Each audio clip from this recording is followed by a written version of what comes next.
Assalamualaikum warahmatullahi wabarakatuh dan selamat pagi. Perkenalkan, nama saya Ahmad Rifki. Saya merupakan salah satu dosen kelas 1 pada program studi manajemen fakultas ekonomi dan bisnis Universitas Riau.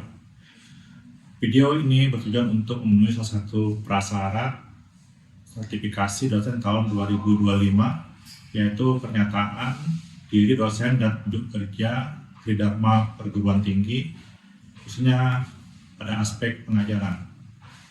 Mohon izin, perkenalkanlah pada kesempatan kali ini untuk menjelaskan salah satu mata kuliah yang saya ampuh, yaitu mata kuliah pengantar manajemen, di mana mata kuliah ini bobotnya itu 3 SKS.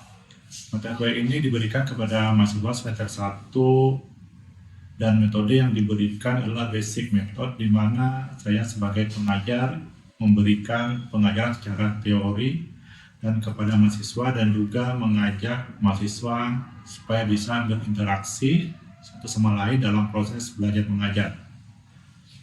Materi yang saya berikan yaitu tentang CSR atau yang dikenal dengan Corporate Social Responsibility, di mana materi tersebut itu memperkenalkan tanggung jawab sosial perusahaan terhadap lingkungan, apa yang dia berikan kontribusi pada lingkungan selama dia melakukan aktivitas perusahaannya tersebut. Jadi mudah-mudahan materi yang saya berikan ini bisa bermanfaat bagi mahasiswa itu sendiri, dan inilah video pembelajaran yang telah saya lakukan bersama mahasiswa.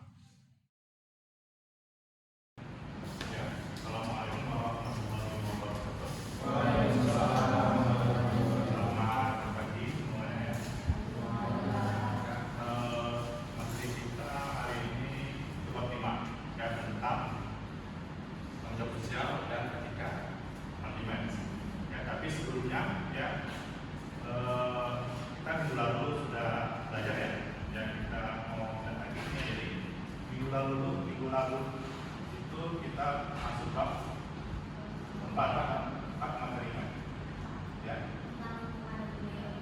Oke, ya, baru tentang budaya organisasi, dan materi hari ini juga itu berhubungan dengan lingkungan dan organisasi tersebut, ya, dan dengan CSR. Ya, CSR ini apakah itu diperlukan atau tidak, kita bisa lihat di sini.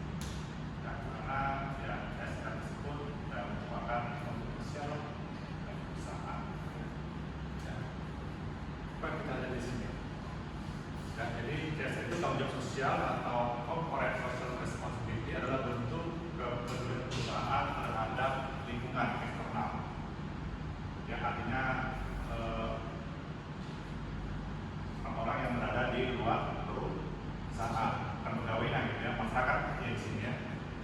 Jadi melalui berbagai kegiatan yang dilakukan dalam rangka menjaga lingkungan, norma masyarakat, partisipasi pembangunan, serta berbagai bentuk tanggung jawab sosial lainnya. Dan jadi itu merupakan tanggung jawab dari perusahaan untuk masyarakat yang ada di sekelilingnya. Dan jadi di sini juga ya adanya CSR tersebut itu menimbulkan pro dan kontra di dalam masyarakat atau di dalam perusahaan sendiri. Ya, coba kita lihat di sini ya, ada pro dan kontra mengenai CSR. Jadi kita lihat dulu yang pro terhadap tanggung jawab sosial. Ya, pertama itu kita bisnis seringkali menimbulkan masalah. Oleh karena itu sudah semestinya perusahaan bertanggung jawab apa yang sudah dijawab dalam lingkungan sosial masyarakat justru akan memiliki kekuatan untuk memperluas masyarakat, dan itu indikasi yang kurang baik secara sosial. Ya, kalau kita lihat juga memang ya ada benarnya juga. Ya, kalau perusahaan ya berhubungan langsung dengan masyarakat, ya ini akan memberi dampak. Ya, bisa terjadi kan masyarakat itu tidak ada. Boleh, terus ya kita bisa ya seperti subjeknya berikutan. Nah, perusahaan ini mengambil resource ini untuk mendukung dia, untuk melawan masyarakat yang lain. Ya, itu pernah terjadi ya. Ya, kita juga ada kejadian dulu di wakil masalah pembatasan. Ya, dengan perusahaan. Ya, sebetulnya batas tanah itu punya wakil. Ya, tapi digeser oleh perusahaan. Itu masuk ke semua tanah. Jadi seperti apa masyarakat itu tidak mendukung dia. Ya, kita terjadi konflik. Jadi dia bisa mengontrol dengan kekuatan dia punya. Atau dia carilah orang-orang ya untuk membela dia supaya ya, itu yang terjadi juga ya itu kontra. Ya, ketika akan banyak terdapat konflik kepentingan di masyarakat jika perusahaan terlibat dalam aktivitas ya, pentingnya di dalamnya. Sehingga ya kalau kita lihat ya mau tak mau di sini perusahaan akan melakukan ya, melakukan pengaruhan ya, kepada masyarakat. Apalagi kalau kepentingannya terganggu. Ya, jadi tujuan perusahaan bukan untuk motif sosial. Tujuannya adalah untuk memperoleh profit. Apa itu profit? Ini yang pertama. Ya, jadi juga kita juga dikenal ya selain pengolahan juga ada strategi pengolahan tanggung jawab sosial usaha. Di sini ada 4, ya, ada strategi reaktif, ya, terus strategi yang rendah. Cenderung menolak tanggung jawab sosial. Ya, contoh pada ya, nanti kita lihat ya model apa bentuknya. Ya, yang kedua adalah defensif. Ya, ini kata depend, bertahan ya. Ya, tapi di sini cenderung membela diri dalam menghindari tanggung jawab sosial. Ya, ada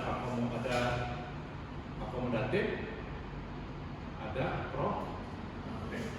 Ya, kita lihat ya strategi reaktif di sini. Ya, ini kegiatan bisnis yang melakukan strategi reaktif dalam tanggung jawab sosial cenderung menolak atau menghindarkan diri dari tanggung jawab sosial. Ya, artinya apa? Ya, ini ya kalau kita lihat pada baru ya, pabrik rokok. Ya, ya, mereka itu menolak tanggung jawab. Kenapa? Ya, dulu kan ada itu di kota rokok itu tidak ada peringatan bahwa rokok itu membahayakan bagi kesehatan. Betul ya? Tapi sekarang ditetap ya dipaksa jadwal baru gitu Pak. Tapi kenyataan rokok tetap menjadi pilihan kita. Nggak ada dampaknya gitu ya. Rokok itu bagi ini tadi ya menolak atau menolak dari bawah. Kalau strategi defensif ya ini dalam pada perusahaan terkait dengan penggunaan pendekatan legal atau jalur hukum untuk menghindarkan diri atau menolak tanggung sosial. Ya, artinya bertahan di sini, artinya membela diri. Jadi artinya kalau dia ada tim dari pemerintah yang misalnya perusahaannya itu membangun di sungai, dia akan membela diri dengan menggunakan jalur hukum. Ya, artinya di sini dia bukan perusahaan saja yang melakukan pembuangan. Ya, karena di sepanjang sungai itu banyak usaha, dia akan membela diri. Ya, jadi kalau mau adil ya harus diperiksa semuanya. Itu harus. Dan kalau dia kena ya harus kena. Jangan dia aja yang dituduh gitu ya. Jadi jangan melakukan jalur dan wawancara dan apa semua untuk membela perusahaan. Ya ada strategi akomodatif dan juga sosial ya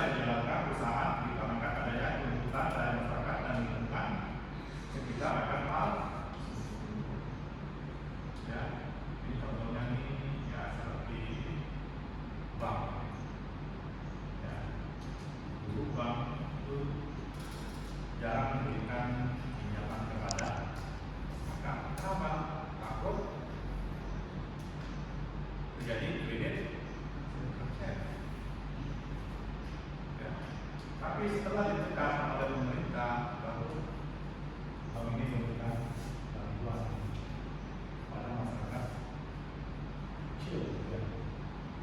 Kemudian waktu itu, Bang itu takut itu. Kenapa takut? Masyarakat kecil tidak bisa bayar. Sebetulnya bahaya itu apa? Perusahaan menyambut bank, ya, pinjam juga yang besar, macet, bahaya. Ya, malah yang rajin, ya, bertanggung jawab untuk membayar bunga itu malah masyarakat kecil. Itu pernah dilakukan survei di India, ya. Karena yang patuh-patuh itu masyarakat kecil bayar, utangkan ke bank. Jadi baru dengan pemerintah baru yang melakukan kemudian ya, seperti kur, apa kur? Jadi usaha makan, kur. Ya ada dari itu, ya perusahaan menganggap bahwa tanggung sosial adalah bagian dari tanggung jawab untuk menurunkan stakeholder. Jadi jika stakeholder terlepas maka infrastruktur terhadap perusahaan akan ya, stakeholder. Apa stakeholder? Stakeholder. Oke, ya itu adalah pemangku.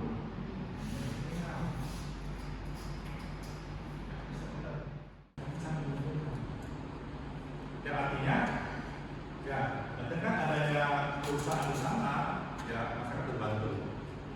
Ya, contohnya, minimal kita bisa memanfaatkan produk perusahaan.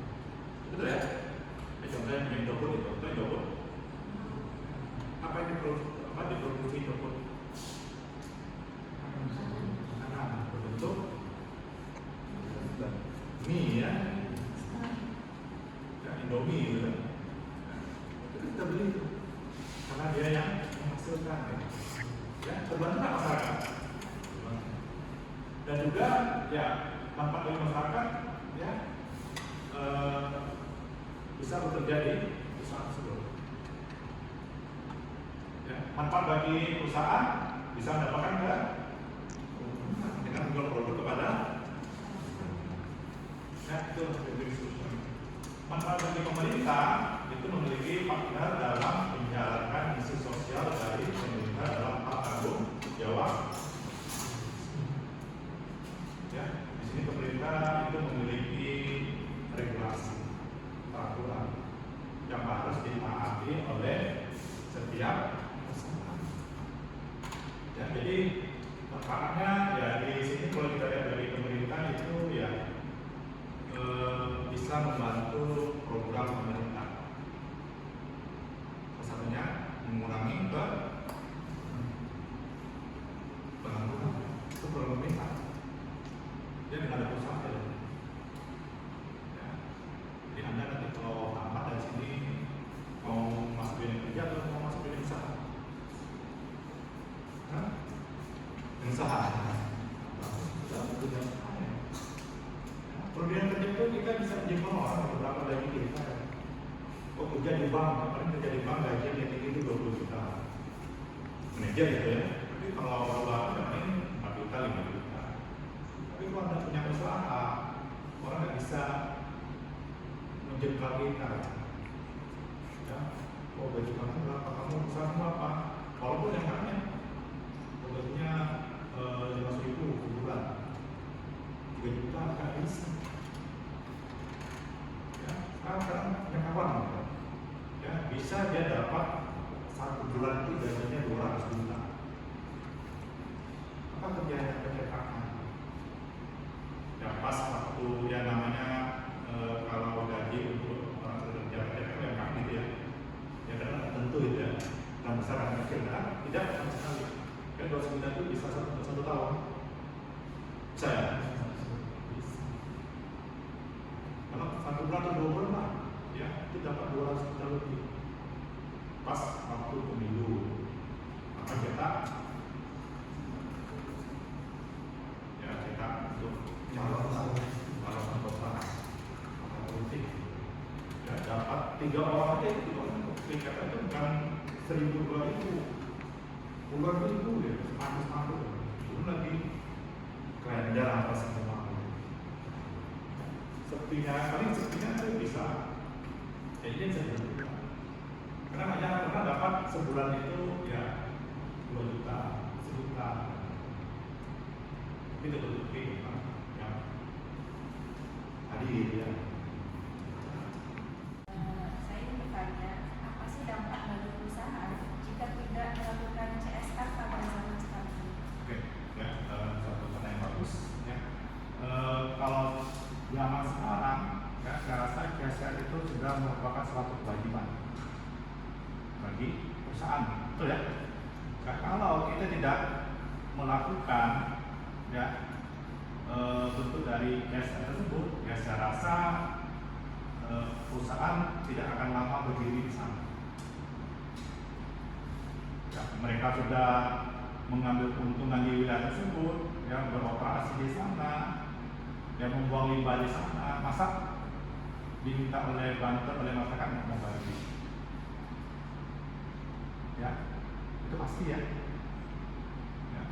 Tentulah Anda punya tinggal di sini, ya, seperti babi karet tadi, yang buang limbahnya ke masyarakat, tenaga kerjanya orang tua, ya, nyaman tak ya? Ya, kita mau masuk kerja tidak menerima. Ya, itu pernah terjadi di Sumatera Utara, diusir oleh masyarakat. Ya, dia yang buang limbah aja ke masyarakat, baunya dia masyarakat yang datang. Ya, tapi manfaatnya bagi masyarakat tidak ada. Nah, itu sudah pasti ya. Ya. Jadi ya saya rasa untuk zaman sekarang ini CSR itu merupakan suatu kewajiban. Ya, tapi zaman dulu mungkin belum. Ya, juga karena perkembangan penduduk gitu ya. Ya, penduduk semakin lama semakin ramai, padat. Ya, di sini lah suatu perusahaan itu ya harus pandai-pandai ya sama masyarakat yang ada di lingkungan. Ya, oke ya. Ya, jadi ini manfaatnya ya mungkin Anda sudah tahu ya. Ya, Anda juga bisa. Ya, nanti Anda dimanfaatkan. Rupanya di lingkungan saya ada perusahaan. Kalau saya bisa minta bantuan. Ya, selama ini kan dapat ya. Perusahaan dulu diri ya, nanti perusahaan dulu diri kan kita.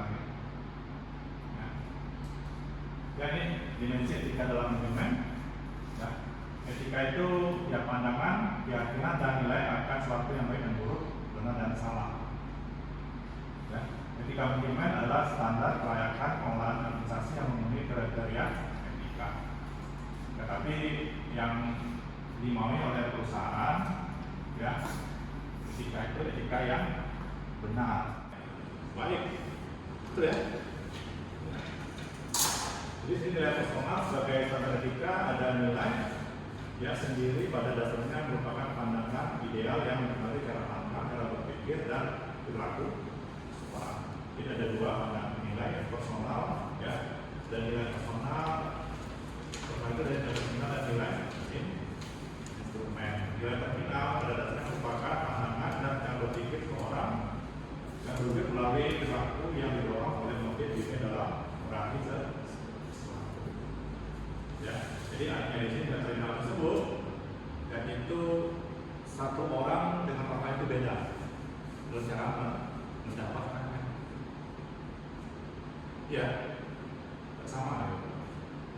Ya, kalau nilai instrumen adalah pandangan dan cara bagi seorang yang berlaku untuk segala keadaan dan diterima oleh semua pihak sebagai sesuatu yang memang harus diperhatikan dan diharapkan. Ya. Ini ya ada terminal dan lain. Ini instrumen. Dan ini kita lakukan aja. Ya. Terus sudah 30 menit belum ya? Kalau Anda bekerja di usaha, ya penggunaan obat-obatan itu pasti dilarang karena akan mengganggu jalannya perusahaan dan juga menguntungkan orang lain. Ya. Jadi saya minta kepada Anda laki-laki terutama, ya, cobalah kalau yang hobinya merokok dikurangi. Ya, karena rokok itu jalur untuk masuk narkoba. Anda nggak tahu ya, misal kumpul sama kawan, merokok dikasih, di rokok itu diisi CV ganja, nggak sadar ya, enak, sajian. Ya, coba lah dikurangi. Ya, kalau bisa itu lebih bagus. Ya, kan uangnya bisa digunakan yang lebih produktif ya, pada beli rokok, maka uang. Yang kedua, pencurian oleh para pekerja rokok. Dan konflik kepentingan di sini, yaitu merupakan khusus etika. Ya. Pengawasan kualitas atau quality control. Ya, jadi di sini seorang manajer atau seorang yang bagian perusahaan itu juga harus melakukan pengawasan produk-produk yang dihasilkan supaya jangan nanti ya produk yang cacat dengan yang tidak dilakukan itu akan memberikan ya kerugian bagi perusahaan. Ya, penyalahgunaan informasi yang bersifat rahasia yang membutuhkan rahasia perusahaan. Ya, walaupun Anda enggak sakti atau usahanya itu enggak usah mungkin yang diperlukan. Kalau juga kita nanti akan memanfaatkan referensi dari perusahaan masuk dunia kerja. Ya. Penyelewengan dalam pencatatan keuangan. Ini kawasan keuangan ini. Ya. Jadi apa yang ada di buku bursa tersebut, ya, uang itu keluar Rp5 itu harus diikutkan. Karena jangan sepele gitu ya. Kalau kecil menurut nilai rupiahnya itu kadang perusahaan yang lebih beragam. Ya. Jadi tidak kita dalam menyatakan laporan atau ya jangan ada uang-uang itu diselewengkan. Penyalahgunaan barang aset perusahaan. Ya, ini artinya seperti bawa pulang. Pertama, orangnya pena pesan kan, kali berpikirnya boleh ini untuk Anda, itu boleh. Ya, itu lama-lama nanti menjadi kebutuhan bawa pulang ke rumah juga ada. Ya, dengan dari hal-hal kecil itu, baru satu pena, ini bawa buku, bawa kertas, ya, lama-lama tuh perusahaan pindah ke rumah kita. Ya, ya pengucapan tenaga kerja. Ya, ini ada kita yang tidak bagus karena tenaga kerja oleh perusahaan. Ya, perusahaan melakukan pengucapan kerja itu melalui PK. Itu kan etika ya. Untuk saudara Budi, ya besok kita aku lagi masuk karena ada sertifikat. Ya, sementara si Budi itu nggak tahu apa salahnya. Jadi harus ya, nggak boleh. Polisi lingkungan, yang ini saya tadi dari kelas ya, perusahaan membuang limbah sembarangan semua. Ya, harus ada tempat pembuangan limbah. Yang bersaing dan misalnya kegiatan tidak etis, dia ini merupakan banyak tenaga kerja. Ada itu? Ada banyak. Ya, kita banyak tenaga kerja sana orang yang pintar apa semua tidak ada perusahaan kita. Ya. Kalau Anda nanti diinginkan gaji besar, tidak, Anda harus pikir dulu. Kalau ada daya aman di sana, maka ada daya. Walaupun gaji yang ditawarkan besar. Ya, fasilitas lengkap, walaupun gajinya besar. Sana gajinya besar, ya. Fasilitas lengkap, tapi Anda begitu nyaman di sana. Ya, di tempat lama, ya Anda gak nyaman, ya pegawai karena itu seperti keluarga. Di tempat baru Anda berbentuk seperti itu ada perubahan. Jadi persen, ya memang Anda bisa keluar di sana. Itu enggak? Saya alami. Ya, saya sebelum diskusi saya kerja ya. Gak pernah ditawarin gaji ini. Gua gaji mau, tapi gak nyaman, kan saya keluar.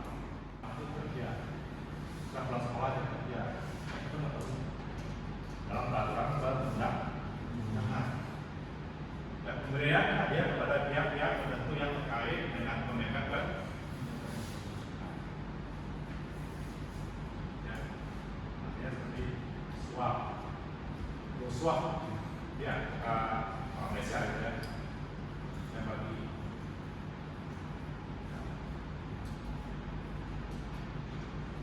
Ya, ini ya upaya perwujudan dan peningkatan etika pemimpin ada 4 catatan etika dan advokasi etika dan kode etik keterlibatan publik dalam etika manajemen perusahaan. Ya, ini hal-hal yang harus diwujudkan di dalam perusahaan. Ya. Oke, ya, ada pertanyaan? Itu apa? Advokasi etika dalam manajemen gitu ya? Ya, kalau kita lihat advokasi di sini itu suatu proses yang harus dilakukan oleh seseorang ya, untuk memberikan pengetahuan ya, atau membela ya perusahaan sendiri. Mungkin di dalam hal ini ya tidak terlibat dalam hal hukum ya, kita bisa menggunakan advokasi ya, nanti akan Anda diberi ya masukan apa yang harus Anda lakukan, apa yang harus ya Anda hadapi, isu apa saja yang harus diberikan ya, terhadap ya yang Anda hadapi nanti ya, itu berlaku biasanya permasalahan-permasalahan yang dihadapi perusahaan dengan masyarakat ya, bisa ada tim advokasi ya. Oke ya, ya. Simpulkan ya, oke, Dina silakan simpulkan dari materi kita ya. Dari kesimpulan tersebut dapat diambil tanggung jawab sosial dapat dikatakan sebagai kontribusi terhadap tujuan pembangunan berkelanjutan dengan cara memberi dampak pada seluruh pemangku kepentingannya, antara lain konsumen, karyawan, investor, pemasok, dan lain sebagainya. Tanggung jawab dari organisasi harus membawa ke arah kebaikan dan lingkungan masyarakat organisasi tersebut sebagai konsekuensi logis keberadaannya dalam lingkungan tersebut. Konsep dasar etika manajemen berbicara mengenai nilai-nilai yang dianut oleh organisasi seluruh dalam bisnis yang dijalani organisasi tersebut. Etika manajemen dapat diukur melalui 4 cara, yaitu dari segi benefit atau manfaat, pemenuhan hak-hak dari pemangku organisasi tersebut, prinsip keadilan, dan pemeliharaan organisasi yang bersangkutan. Oke, ya itu tadi ya kesimpulannya. Jadi kalau kita lihat juga ya di sini CSR itu merupakan kewajiban sekarang ya, dari apa yang mereka berikan kepada masyarakat. Ya, oke, kalau